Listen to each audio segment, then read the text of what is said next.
Yep, here it comes. Here we are, we're back. Yes, there is a cattail going back and forth. I'm not going to try and stop it. Ben says it's funny.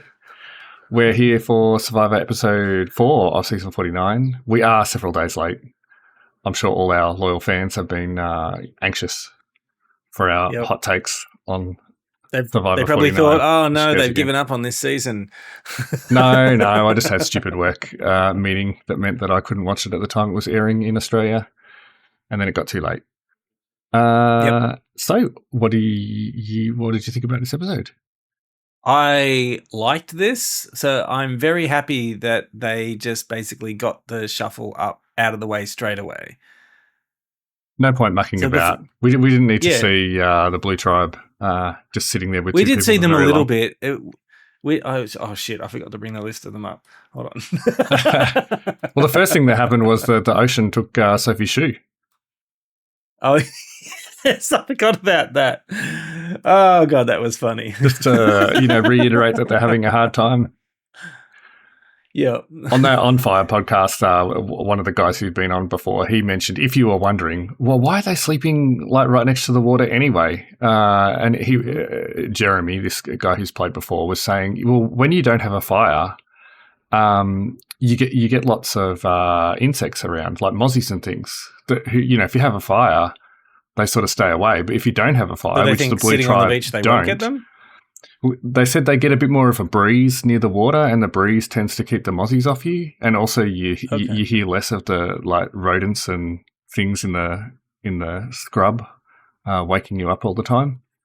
So he was saying it is actually a bit easier to sleep near the beach. That's probably why they were there. But I guess the tide came in at a time they weren't expecting, and oops, lost a shoe.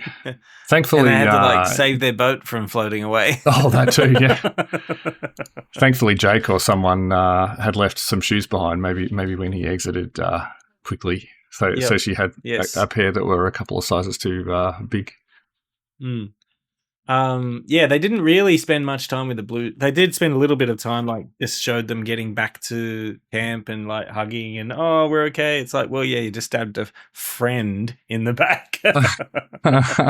Well, what were they going to do? Poor Jeremiah. He sort of run out of options, really. Yeah, he took it well. I thought he took it really well, basically, because I mean, it's not a good situation. But yeah, one of them had to go, and I guess it wasn't going to be what's her face. What is her face again? Sophie and Alex. We got. So then they get them all gathered onto the beach, and all the other tribes, and I'm going to say the names, Uli and Hina, get a good look at what's left of Kelly, and then they reshuffle. And I thought, they're going to reshuffle to 3 tribes, but no. They reshuffle to 2 tribes. Yeah, which you'd hinted at. And just so you know, this is the first time in like probably 5 or 6 years of this American Survivor that they've had 2 tribes. Like for the last 5 or 6 years, they just keep having 3 until merge. So this is almost going back to sort of old school Survivor a bit. Yeah. And anything can kind of happen when you get a merge. You can, as I was saying last week, I think you can end up on the right side of the numbers. You can be absolutely screwed. Are you checking your glasses? Sorry, no, I'm not checking my glasses. I'm not looking at it. They're not crooked, are they? No, I don't think so.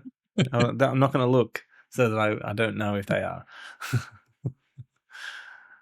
So we end up with like a 4-2-1, I think, on each tribe, where there's a majority of one tribe. It could have easily been a 3-3-1, or it could have easily been that the 2 Kelly were together. But no, it was probably good for them actually that they ended up with 1 on each. I think that was the most beneficial for the 2 that were left.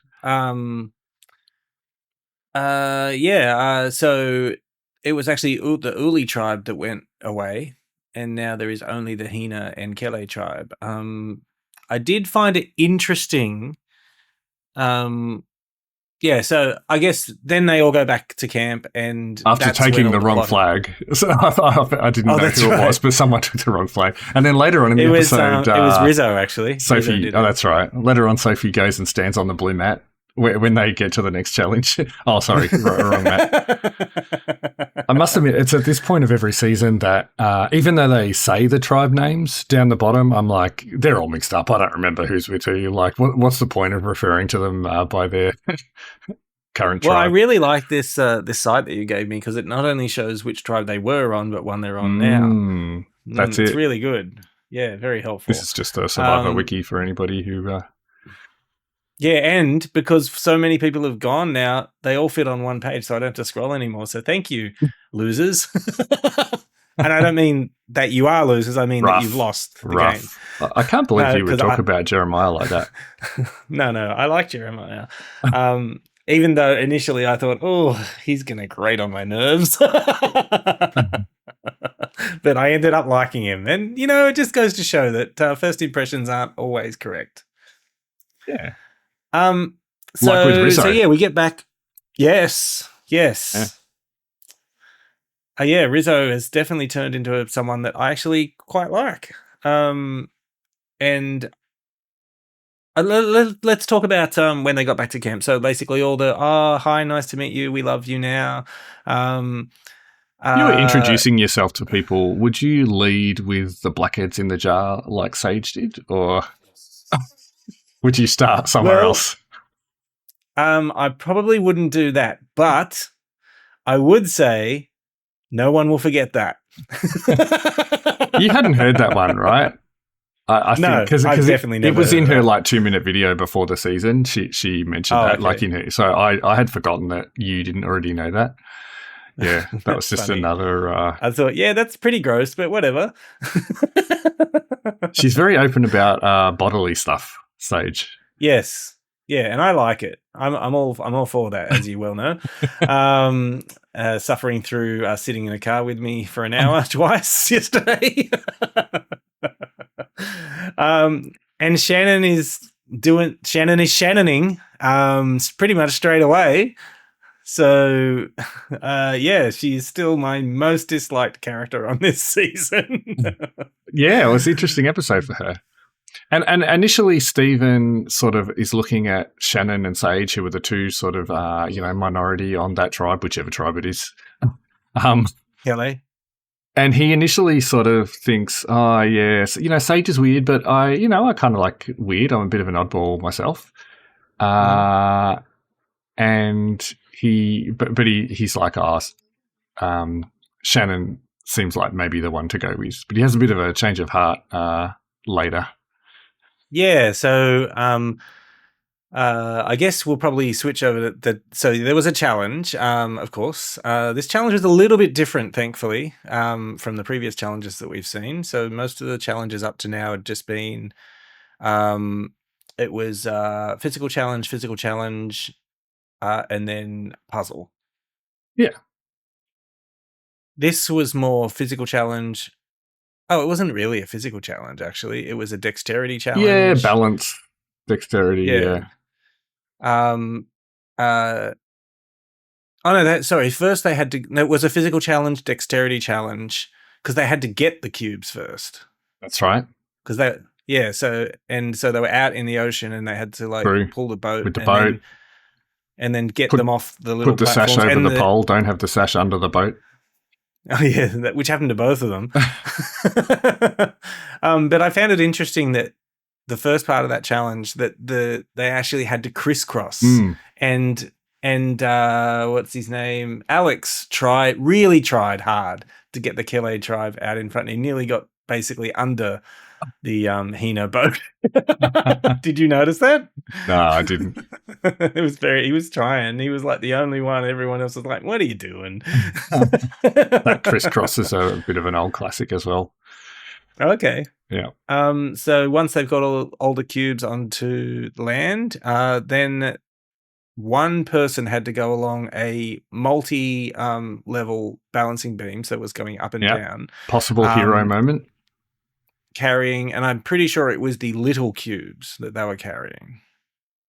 Right. Pretty sure, because there were two different size cubes. There were little ones and big ones. MVP MC, she just kills it. Who got there after Matt? She's good. Yeah. Matt got there first. Yeah. So yeah, Hina was just really. Was that Hina or Kelly? Hold on. Like I said, I don't sort of remember names after it was they've Hina that got switched. there first, and Matt was the one on the Hina team who was yellow team that decided to do the balance beams, and MC was the one on the Kelly team who was doing it. Yeah, so like I said, MC just really, really great, and because Matt, who started first, was like holding them, like sort of holding them under his chin as he was doing it. He was holding them vertically. No, MC's like, nah, that's not the way I do it. She's just holding them horizontally. And I'm like, oh man, she must have strength. So yeah, she gets all 10 of the little cubes across. And he was just going like a little bit too quick, wasn't he? Like he mostly had it, but he was just rushing a little bit.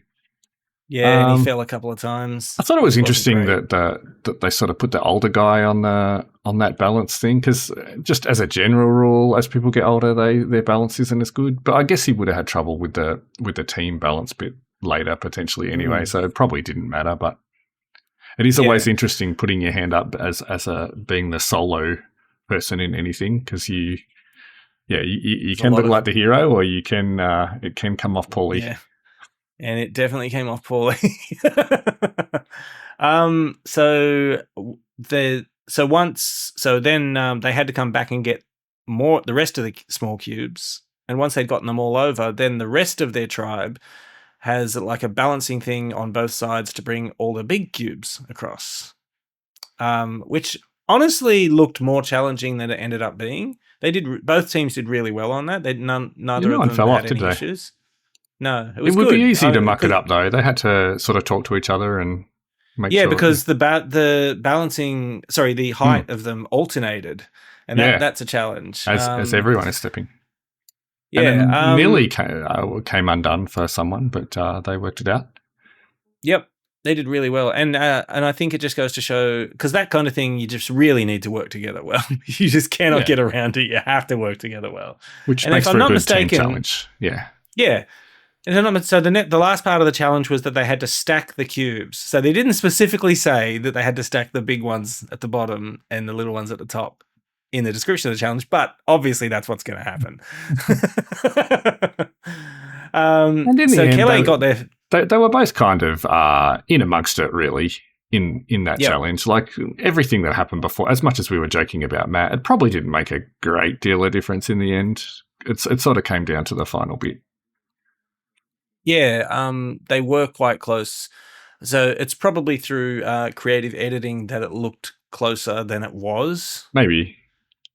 Because they never really had a shot showing both of them at the same time. Mm-hmm. I don't know if you noticed that. But if I remember correctly, Kelly was the one that actually got there before Blue got there before Yellow. They got all their cubes across before Yellow. And they started building their tower first, ahead of the Yellow team, either through editing or reality. Yellow did quite a good job of catching up. So the twist with this challenge, which wasn't immediately evident upon watching the demo of it, was that this tower of cubes is going to be extremely high. Yeah, I thought it was just like 2 people high, but it was kind of like 3 people high. Yeah, it was pretty high. So they're like trying to find creative ways of like getting people up, and that looked challenging. And I remember in the Yellow team, I think it was Nate had like Rizzo on his shoulders. Yep.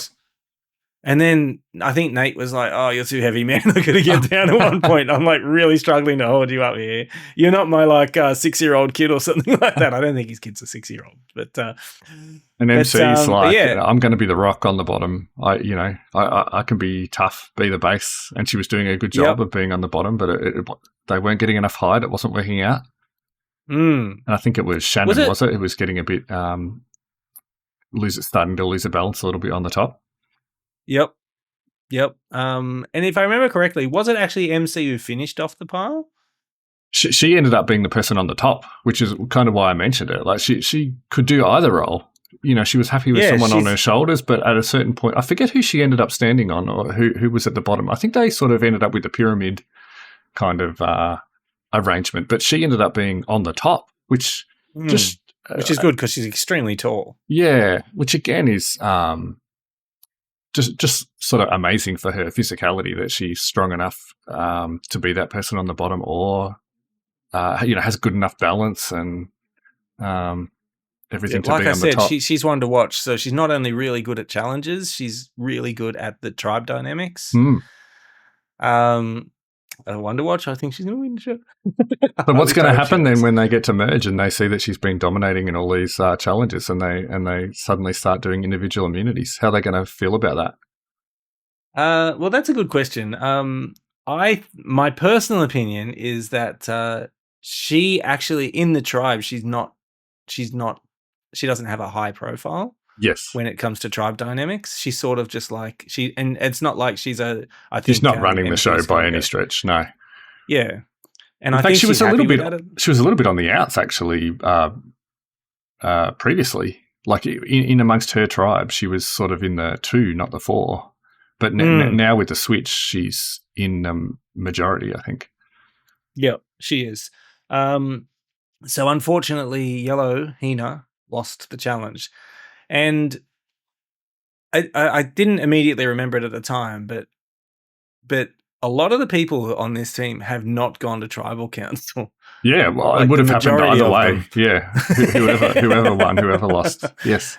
And so when everyone went back to camp, there was someone pointing out, oh, well, you've never had to even deal with this before. You never even had the question of your loyalties. Like, who cares who you were saying you're loyal to? It's never been challenged. Exactly. And when they go to tribal for the first time, even if it's only one person, Jeff goes through, he reads the same script basically about, fire is your life and get your torch and dip it in the campfire. Like I was like, we're 4 episodes in and a lot of the people are only hearing this the first time. Every season he does the same script and yeah.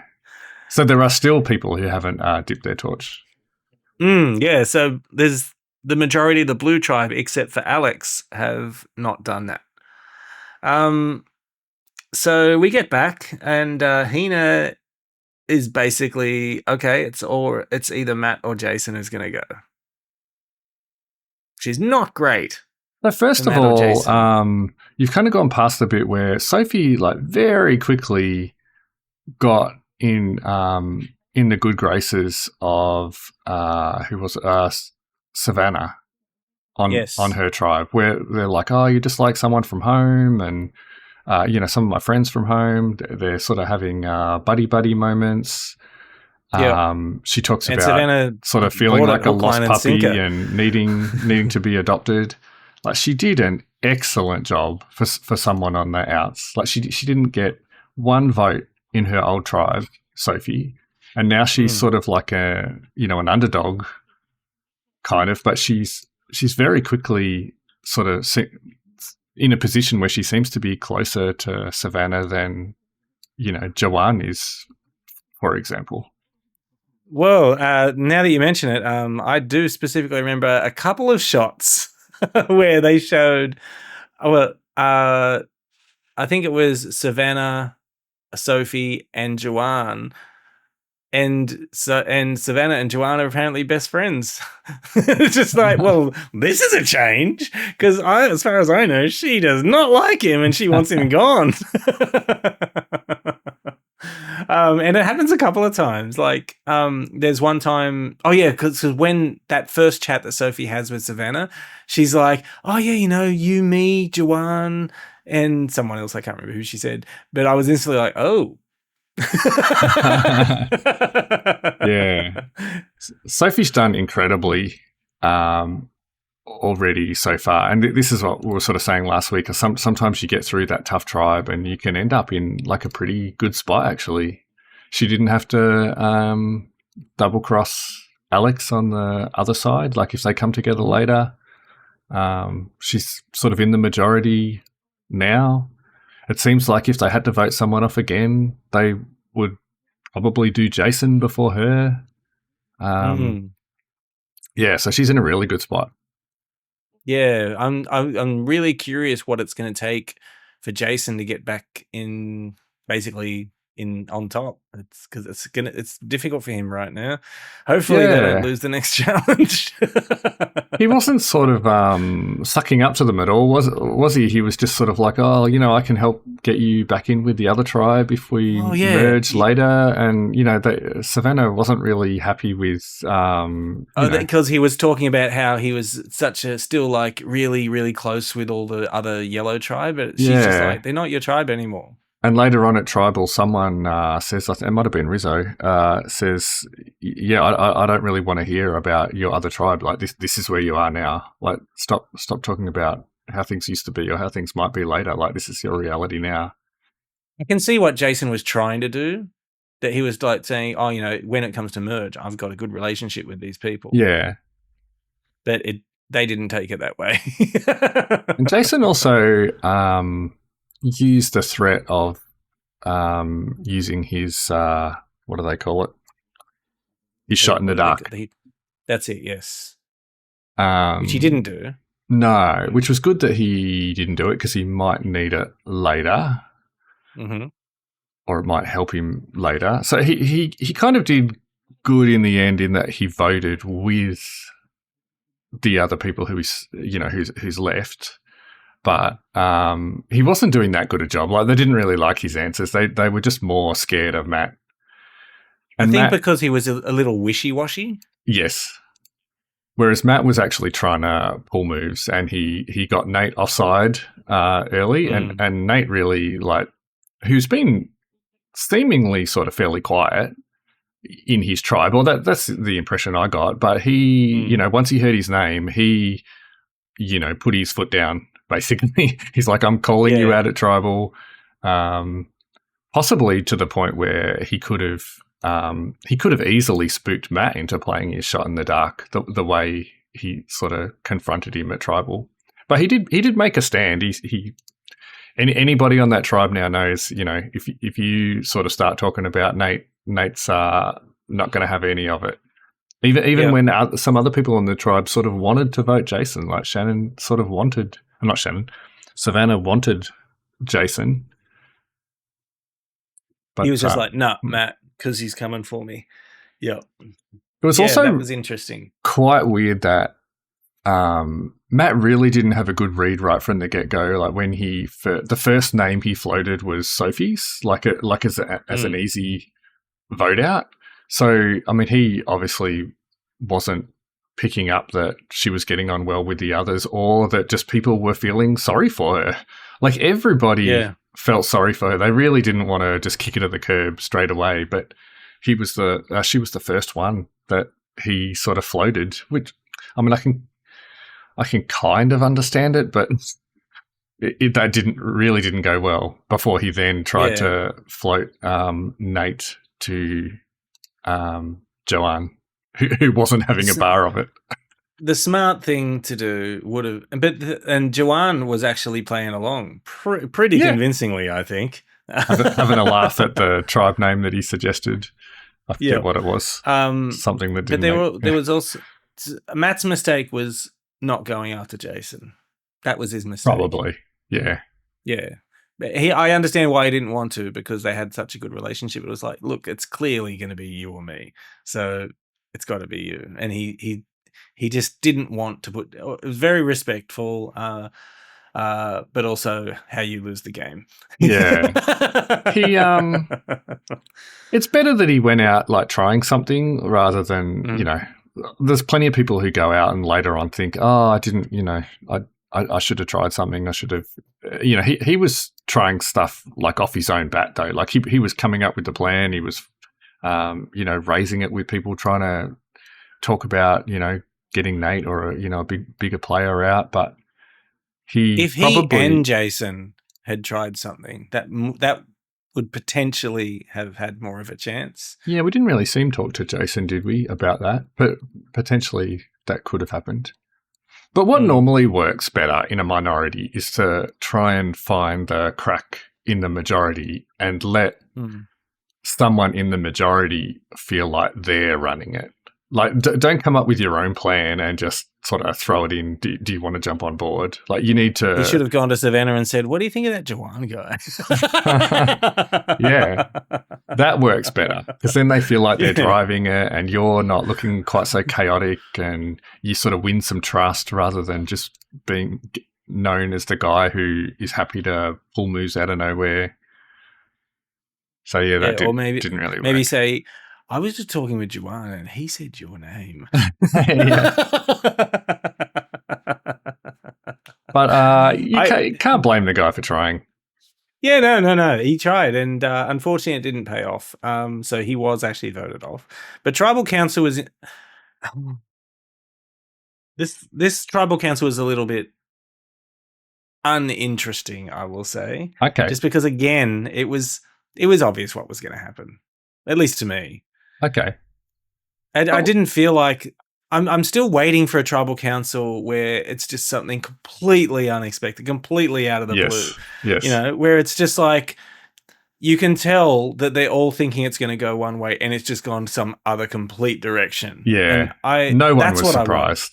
As much as they sort of talked up Savannah wanting Jason, and I wasn't sure which way it was going to go, by the way, but once it happened, it did just look like they had eventually agreed that they were going to split the votes. Because the thing was, they really didn't know whether or not either of the two of those had an idol. So they kind of had to split. And the only way... we didn't talk about idols. Oh, yeah. So both Rizzo and who's the other one who got theirs? Someone else got theirs, didn't they? But they didn't get a chance to go run for it, though. You know how that's right, because they had to lose the challenge. There was a bit of talk prior to the merge about, what happens if both the people who got the clues, who got the idol clue, end up on the same losing tribe? Are they both going to be hidden under the well, or? And on the On Fire podcast, Jeff was asked that question, and he said, we would have done it so that both of them could get it. Like they had moved it because they've changed beaches, obviously. So yes, they did.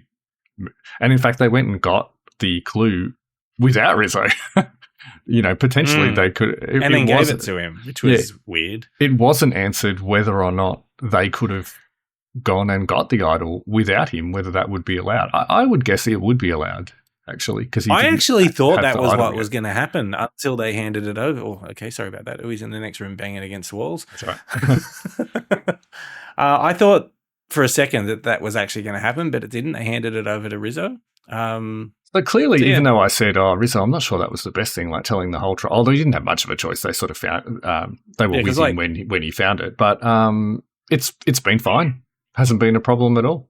And at least Savannah actually thought about the fact that they needed to go get the clue. Because after the challenge, the two other people she was with, it was Juwan and someone else, I can't remember, when she brought up, that means he can get his idol now. They're like, I was just thinking about the vote coming up, and they weren't thinking about his idol at all.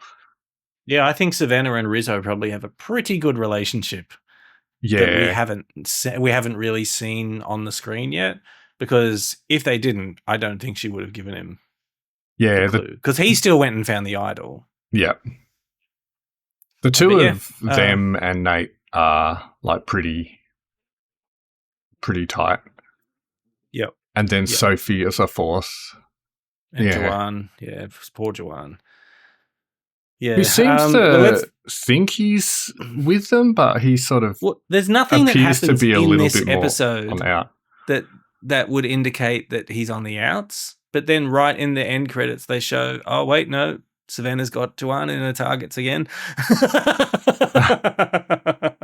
Which I thought, here we go, back to normal. The other bit at the very end of the episode was, I think it was, I've just written, I'm ready to eat her. I think it was Sage who said, was it about Shannon? Who was that about? Yeah, I think it was about Shannon, yeah. Oh, another funny bit was, where I wrote it down, when Sage was talking about her face. Oh, yeah. I think she was talking about Shannon. Oh, because what we haven't talked about at all is with Shannon is how, she obviously is a very spiritual person. We know that from the get-go with her job and everything, right? And when she introduces herself, she talks about what she does as a job.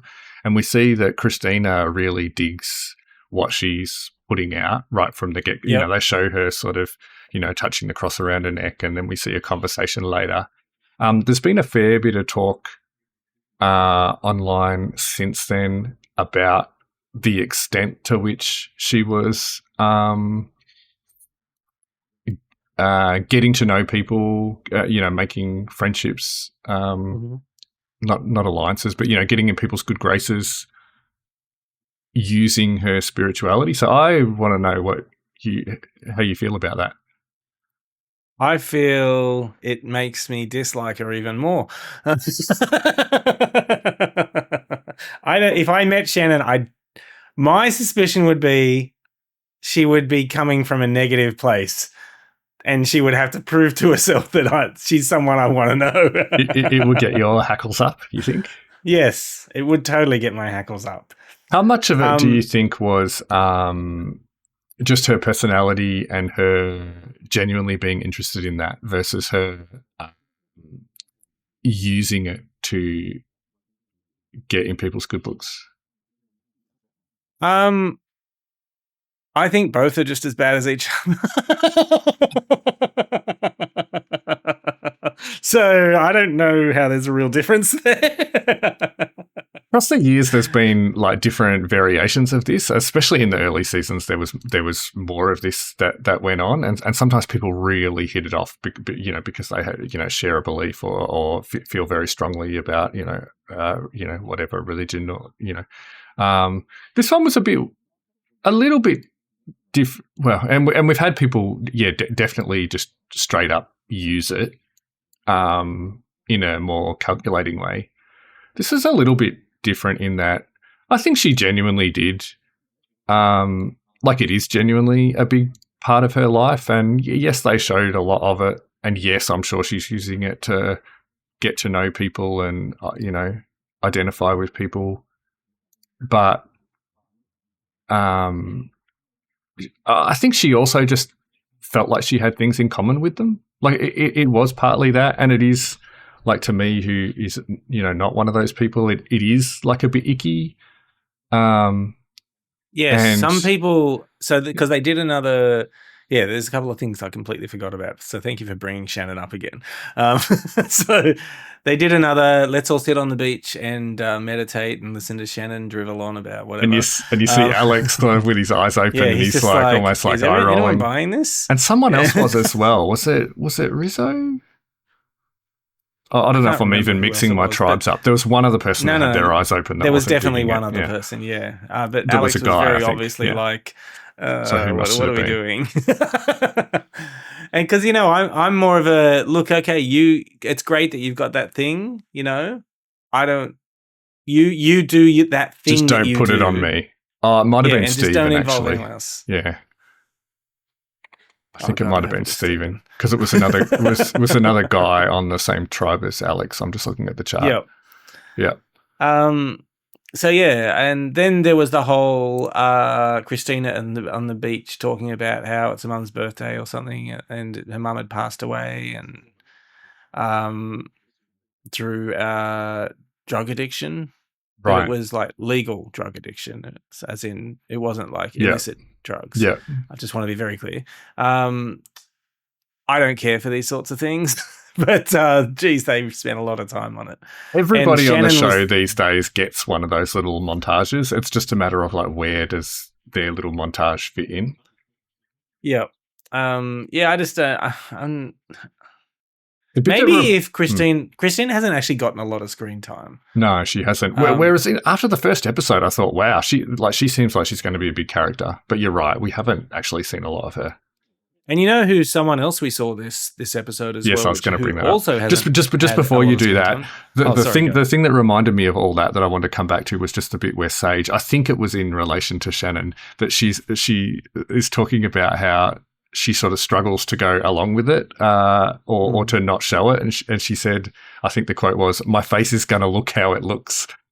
And I was just thinking of my wife, Sian, and how, so, to me at least, like it's pretty obvious what she's thinking. I know it may not be the same for everybody reading her face, but it's just like, yeah, I know exactly what you're thinking. Like you're not hiding that at all. And there's just this shot of Sage, like sort of going, clearly not jiving with what Shannon was putting out, that I enjoyed. And it just makes me like Sage more. That's it. That's the thing. Yep. She's a very interesting character. Sorry, you were going to talk about. Yeah, so the other one who hasn't really actually, I specifically remember they showed her, and I was like, "Who's that?" And it was the other Sophie. Yes.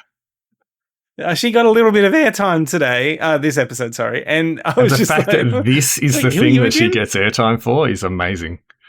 Yeah. What was it? I actually don't remember what she got airtime for. Jeff was talking about the rewards that the challenge was going to be, and uncovers it and shows all this the banana fresh thing. fruit. Yes. And someone even, I think it was Rizzo, was it, who was even, or someone yelled out, "Oh, is it a banana?" They were keen for it. And yes, it is fruit. And it is true that in many other seasons they've had, especially when they used to do more sponsorships and things, they would have pizza or pasta or, some branded thing that might be full of carbs or fats or sugar or whatever. And this time it's like fruit. And so Jeff's really trying to amp up how great the reward is. He always finishes with the same phrase. I don't know whether you noticed yet, but he always says, "Worth playing for?" And they go, "Yeah." But so he's trying to amp it up, and she just says, "Oh, that's diet food. That's what I eat when I'm trying to lose weight," or something along those lines. And everybody else is like, "I mean, I'll have it if she doesn't want it." And Jeff has to say, "I'm really." That's not what I was sort of going for. That's not what I was expecting. And reading everybody else, I think maybe they think it's good as well, right? He's trying to get everyone on board, and they agree. They want fresh fruit. They don't want to just be eating coconut and whatever that other thing we saw the meeting was. But it was funny. Papaya there. So, and I remember Christina was standing next to her and going, "I mean, okay, look. I love you, okay, but I want this." And then later on when he says worth playing for, they all go, "Yeah." And I'm sort of watching Sophie like, so what does she say now? She doesn't really want it. Oh, so did she end up on the one that got the fruit in the end? I guess she did. Well, she didn't lose. Oh, no, sorry, she did. Yeah, sorry, they did. Sorry, yes. Actually, that's the only thing. Blue got the fruit, yeah. We were kind of robbed of seeing them eat their reward. I would have loved to see her like just sort of saltily. How about robbed of them lighting their first fire? Yeah, that too. Yeah, because Alex has never seen fire. Seen her just sort of get a bit of banana or something and just sort of look sullen. I'm happy that you were also like, oh, so that's right, that's who you are, okay? Because I was definitely like, wait, who are you? It's pretty unusual in this new era for them to have had so little of someone. Like they really try and give everyone their time, but she more than anyone else is just missing. Yeah, that's usually a sign that she's not doing anything interesting. Yes. Yeah, which is not good. I know we've nearly talked about everything. I've got a couple of things I want to ask you about though. The first one is I've been meaning for a long time to ask you about what you think of all their photography and cinematography, like all their sort of drone shots, their close-ups, and do you think about that at all? I don't think I actively thought about it, but this is going to sound so bad. I actually prefer the Australian Survivor. Okay. The way they shoot that. I just think it looks better. What part of it? I don't even know. Because they do all the same sorts of shots. I like definitely. So it's very similar. Maybe something to keep an eye on. Some of them are quite cool, I think. I was expecting that you were going to like it. Well, because Australia does the drone shots as well, don't they? Yeah, but not in comparison. I didn't mean in comparison. I just meant whether or not you thought they did a good job generally. Well, I have noticed the drone shots because even just in the opening episode, they had a lot of drone shots. They usually 'Cause do it it was with the like as- challenges and but yeah, it's fine, I guess. I'll try to pay more attention to it. all right. The But, other but one. why? Why did you want to ask me about that? No. It's just something I keep thinking about after the fact, and we're never talking about. The other thing that probably more interesting is I want to put something to you, right? Okay. The people who won the challenge, right? The tribe that won, whichever color it was, so I can't remember. It doesn't mean anything It to was me after blue. the merge. Blue. The people on the majority of that tribe, right? They have two people who were on the other tribe that lost, right? Matt Red. and Jason. Oh, Matt and Sophie. No, well, Sophie was all by herself, but the people who are in the majority of the winning tribe, They come from the here, old the yellow tribe. yellows, yeah. Yep.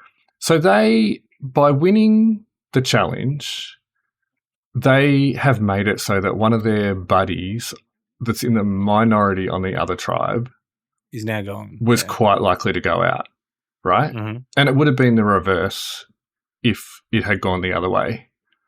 Yeah, so it would have been Shannon or Sage who would have gone.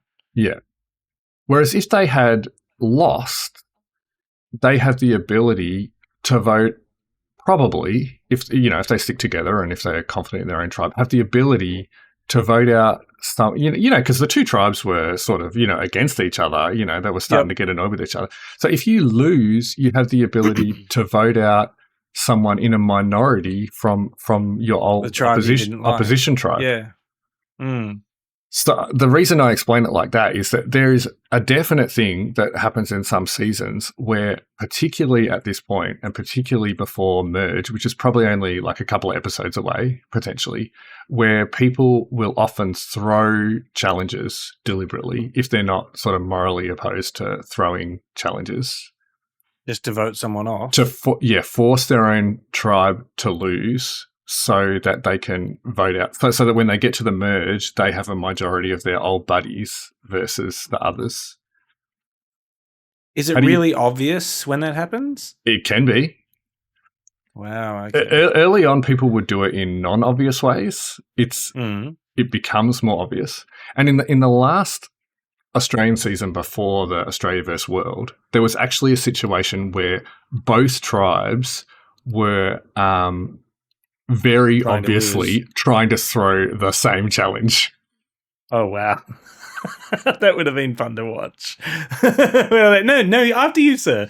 No, after you. Where Jeff almost had to, I forget, how did he do it? He incentivized them. You don't mean Jeff, do you? I don't mean Jeff. I mean Jonathan. Yep. Where Jonathan was, what did he do? He said something like, you won't be able to vote, or I'll throw you all in together. Or I think he said, I'll make you both vote someone out. Basically, if you don't start taking it seriously. But I just knew that it was anyone who's watched Survivor sort of knows about this throwing the challenges. But you, as someone who's relatively new, has probably not seen it yet in the ones that you've seen. So I was curious about what you thought about, and that you probably had not considered that they might have been strategically advantaged by losing a challenge. And actually, just as we discussed it as well, it only clicked for me then that it's actually Sage and Shannon who are from the red tribe, but now in the blue tribe. So they're the odd ones out there. They're in the minority. But Sage is really... And that's why... Shannon. That's why Stephen was making comparisons between Sage and Shannon. Because they were the two new... And he was trying to think, all right, well, if I'm going to keep one, who do I want to keep? Yeah.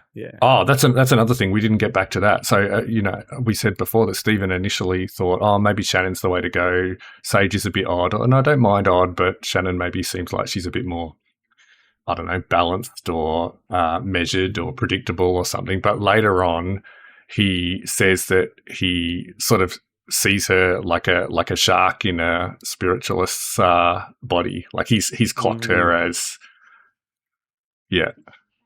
He's figured her out. Yeah. The other great call or funny bit was when Savannah, who really rates her interviewing skills, admittedly, does get some information out of Matt that possibly could have, affected the vote when she sort of says, "Oh, what did you do before you were worked at the airport?" Yes. And he Yes, that's right.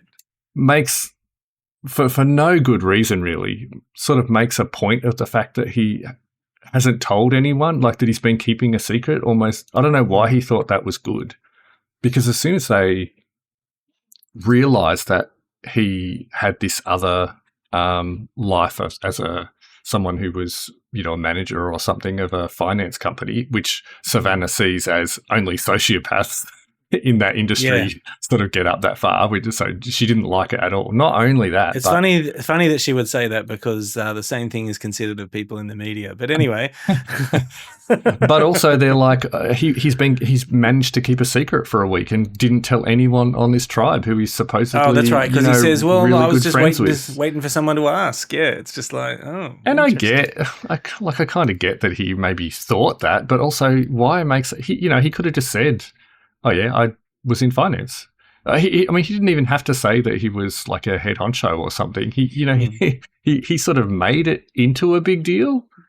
He did, yeah, and that was definitely a mistake because it immediately put Savannah offside.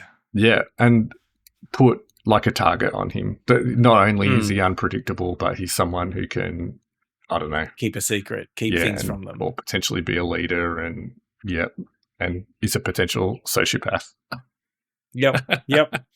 The old potential sociopath. We've all been there, right, Michael?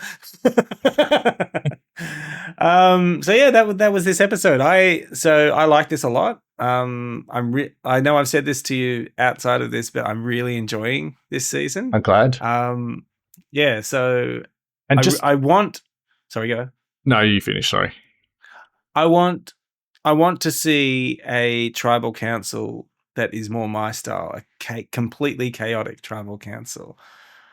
Like, sort of like the one we saw in Australia versus World, where everything was up. There was that one where they were like, lots of people going off having private conversations at tribal council, which I've never seen before. That for me, that was completely new. Yeah. I'm just like, what is going on here? Like, do they not know who they're voting for? There are lots of seasons, love that. especially in the last 10 or 15 that do that. But yeah, you're not seeing it here. So yeah, you're maybe a little bit spoiled by the World one there. I think we'll get to that point later. I hope so. The last US season was not really like that. It was like a bit boring. That's a shame. But I will just signal that you know what I was saying about people throwing challenges. They the tribe that went up and voted this time, they are now almost certain that Jason doesn't have an idol. Oh, because if he had one, he would have played it. So there is it's not that unlikely that someone might throw a challenge next time, because I think there's normally just one or two more challenges normally before they would, episodes before they would merge. I feel really sorry for Jason. Because After he based did so upon well everything we've seen, he's been doing really good in challenges. The first one they lose is the challenge that doesn't have a puzzle in it. Yeah, I mean, and we can just say that's their fault, But based on everything we've seen of him, he's actually a really nice guy. He's empathetic, and it also would be a shame. Imagine what Kelly might have done if they'd had a challenge that didn't have a puzzle at the end earlier. Yeah, that they might have actually won something. That's all I had to say. Let's go. Yeah, they're cool. Let's call it there. We've got another episode coming up this week. Very much looking forward to it. I want to see some Biffo in the tribes. Not literal Biffo. Will Sage eat Shannon or whoever it was she thought she was going to eat. I'm pretty sure she was talking about Shannon. They're definitely not friends. But okay, until next time. Bye.